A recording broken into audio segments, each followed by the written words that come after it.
Don't forget to like and subscribe for more inspiring content. Hello friends and followers of Jesus Christ.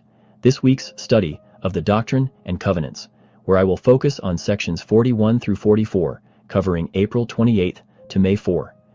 Dive in with me as we explore the Lord's law to govern His church. These sections offer essential insights into how the Lord established His church and directed His people to be prepared to follow His commandments and live in unity. In Doctrine and Covenants, section 41, the Lord instructs the saints in Kirtland to prepare themselves to receive His law. In verse 5, He says, "He that receiveth my law and doeth it, the same is my disciple." This shows us how crucial it is to be spiritually prepared to follow God's commandments. These early instructions remind us that before we can fully embrace God's laws, we need to be willing to humble ourselves and obey.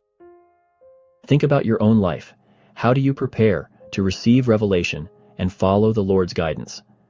How does being spiritually prepared help you feel more in tune with His will? Turning to Doctrine and Covenants 42, we see the Lord providing His law for the governance of His church. Verses 1 to 9 explain the laws of consecration, where the saints should live in unity and share their resources. The law of consecration was revolutionary for the saints. It was about living with all things common, where they would come together to care for each other's needs and build the kingdom of God on earth. These instructions also included personal conduct, such as honesty and caring for the poor. The law of consecration isn't only about finances, but living in a way that strengthens relationships with each other and with God. How does living the law of consecration in your own life help strengthen your relationship with God and others? In what ways can you apply this law of unity in your daily life?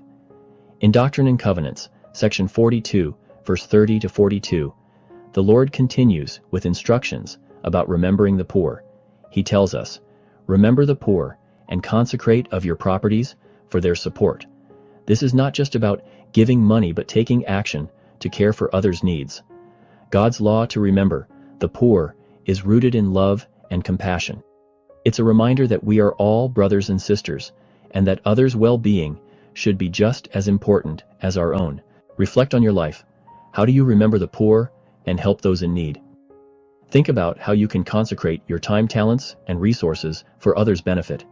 In Doctrine and Covenants, section 43, the Lord emphasizes that He will give revelation through His prophet, guiding the saints.